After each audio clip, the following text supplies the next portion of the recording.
the vlog. We've got speed squats, high bar 1.5s, max effort 2-inch block pull deadlift, which is like the worst height for me, but it'll be fun.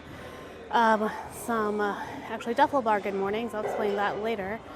And then accessories and yeah, kind of training in the morning, which is weird, but I have a concert to go to tonight, so I'm sure my body will love me for doing heavy deadlifts and then standing on concrete for hours. So anyways, we are going to do the things.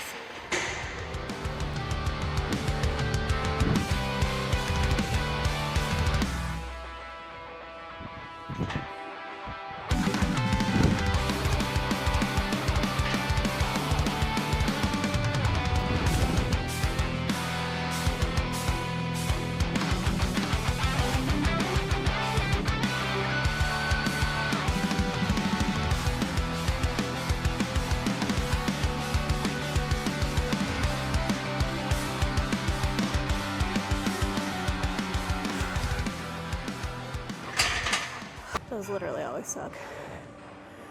I feel like I could do a better job with my rebound out of the bottom being tighter and less drift forward.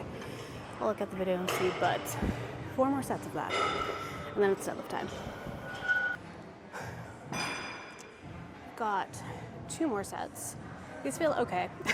These are never my favorite. They're very good for obviously getting in the quads, staying in the quads. And my focus with these is always to try and actively pull myself down after that little half, where I come up halfway and then come back down, rather than just falling into the bottom and kind of trying to fix a little forward drift that I tend to have with high bar.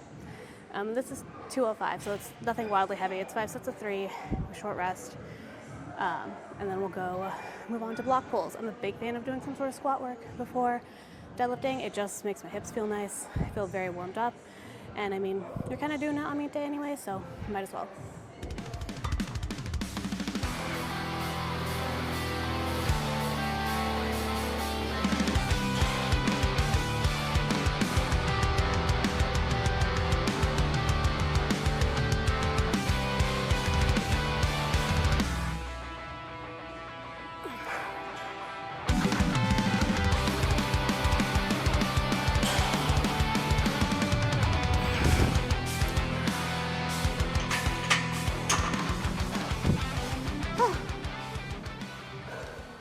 Definitely have my right foot at a very weird angle there. I made it feel weird, but whatever. It's done. 2-inch block pulls, so 2 45-pound plates. And if you have trouble loading your weights for block pulls, get some of these dead wedges. They're super cheap. You can get them off of Rogue, I think. But they make your life significantly easier, and you don't bust up a bunch of 2.5-pound plates or 5-pound plates and piss off your gym owner. So highly recommend. And for me, we're running this height because I suck at this height. And I have a charity deadlift event coming up in a couple weeks, and I'm not really peaking for it. We're just kind of seeing what lands. So I'm supposed to work up to a single, I think around 8. So we'll see. I have no idea. This height is so heinous for me. Block pulls, you can either be an asshole about it and just kind of really ramp and hitch. But if you're doing strongman, I still wouldn't even have my strongman athletes do that. The more efficiently you can pull, the better you're gonna do. But for me, I have a hard time staying in my toes and my quads off the floor, to do that mid-shin. So once I pass that mid-shin sticking point, I'm probably gonna lock it out. So this is helping me to learn to stay over the bar, be more patient, really drive through my quads to get that bar moving, and then the rest is, not too bad after that. But that is what we're doing today. So.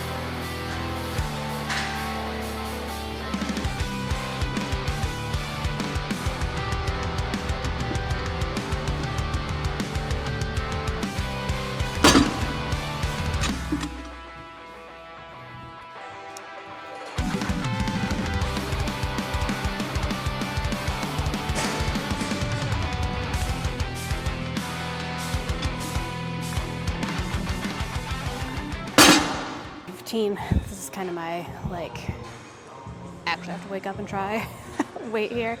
My legs feel pretty weirdly tired today.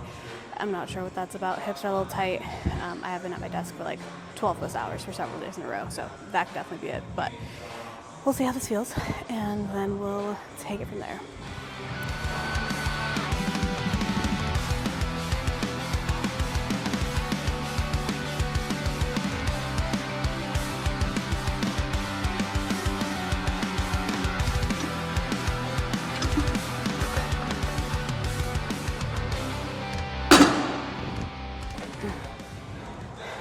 That actually felt pretty good.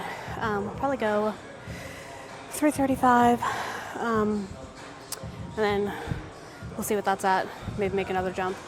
But overall, like, not terrible. Doesn't feel great, but it's not terrible.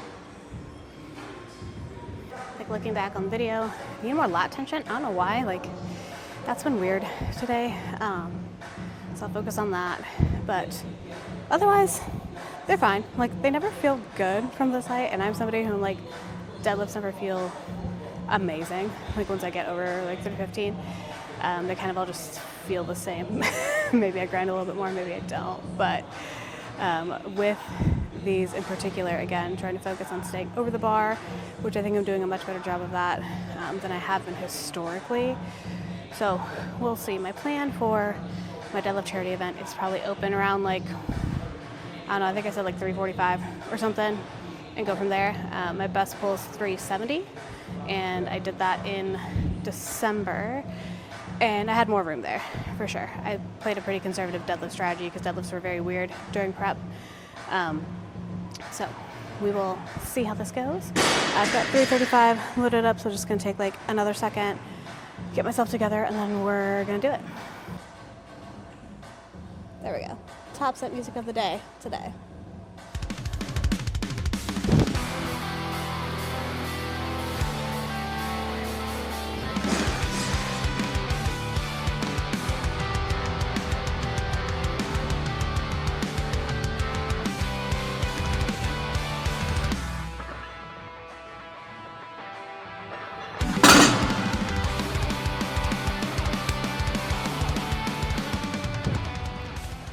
That was better, for sure, on the lats.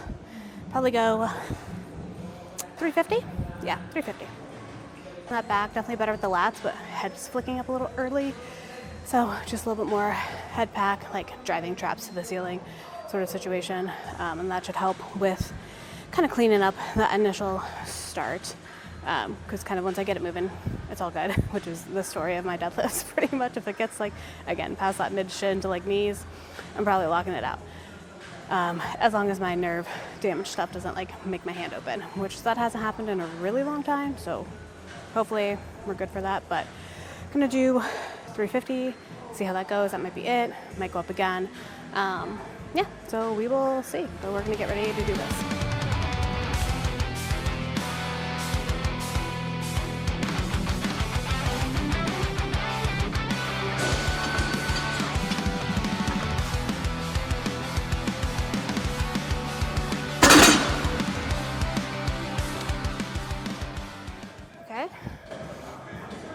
Well, that still felt pretty okay. It might be close to an 8. I'm really bad with RP for deadlifts because I'm always like, it's just heavy. So, I'll look and see if I'm done. If not, probably gonna go maybe 360. Like nothing, not too much more, but we'll see.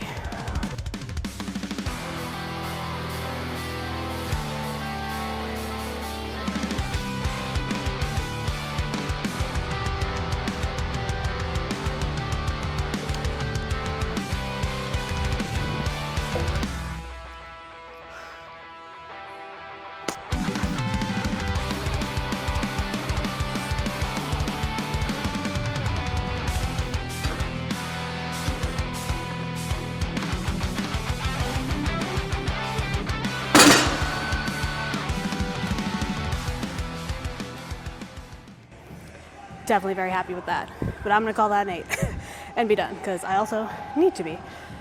Gonna clean all this up, which is the worst part of deadlifting, and then do duffel bar good mornings, talk a little bit about why I'm switching that up this week from SSB to duffel bar. So I'm gonna do duffel bar good mornings today. So Usually I like these with the SSB, but I have herniated and bulging discs in my neck, and because we only have the Elite FTS SSB now besides our Hatfield bar, if I do them with a rounded back intent, which I'm doing today, it pushes up in my neck and just flares it up so bad for like days. And it would have been fine with the other SSB that we have, but we just don't have it anymore. The Hatfield bar, the handles are too short, so we're just gonna run Duffalo bar, it'll be fine. I'm going a little bit lighter than I typically would because this is my first time doing them with a Duffalo bar, and I haven't done like straight bar good mornings in a really long time. So we'll do that and then see what other fun accessories I have on the menu.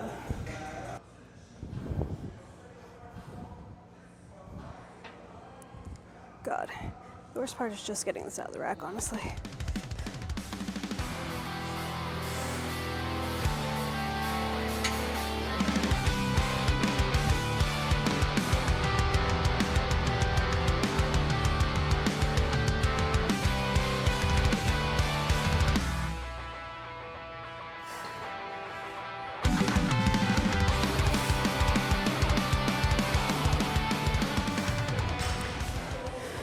All right, those are fine. We'll see how I feel later, but also very weird to not load up a plate on these. I mean, technically it is because it's a 55-pound bar, but it's fine. We're testing it out and making sure I don't die. Some GHR next, and I'm an awkward height for this a little bit. So I tend to do these like with my hips a little bit more blocked off, but that's fine. So with GHRs, I'm not thinking about like squeezing my glutes to come up and using my hamstrings and my glutes to come up, obviously. And so I like to think about keeping my chin tucked and almost like rounding through my upper back so that I'm not tempted to arch out of the bottom. A lot of people will just get down there and then arch really hard to propel themselves back up, and it's like kind of defeating the purpose of the movement. So if you find GHRs hard, like the full range, you can definitely start by just doing like back extensions off of them. I think that's a great way to start. There's also ways to like assist with like a PVC pipe in front of you and things like that, but just kind of going until you feel like your range of motion is decent, all that sort of good stuff is a good way to go. I actually love GHRs. They're some of my favorite things to do, but I don't actually remember how many reps I have, so I'm probably gonna do like 10 and call it good day.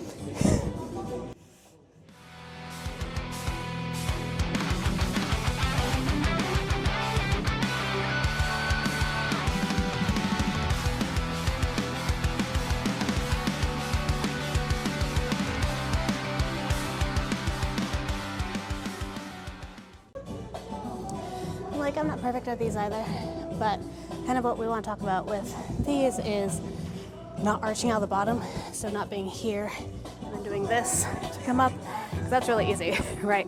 And I'm mostly just pushing my quads into the pad to do that, but instead thinking about rounding out and trying to squeeze glutes and hamstrings to come up, and that's a lot harder.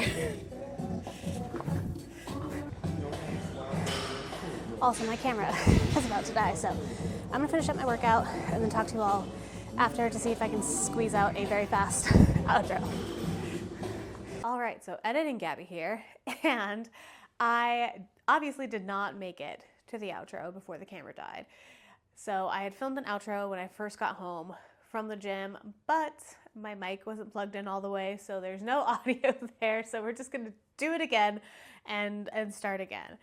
But overall, very pleased with how today went. 360 is a great block pull for me. My best, again, is 370 from the floor. So hopefully I should be able to pull something slightly more than that in a couple of weeks. And just kind of knowing that those are paying off and those are going to be something that is good to kind of keep in my back pocket in terms of progressing my deadlift there.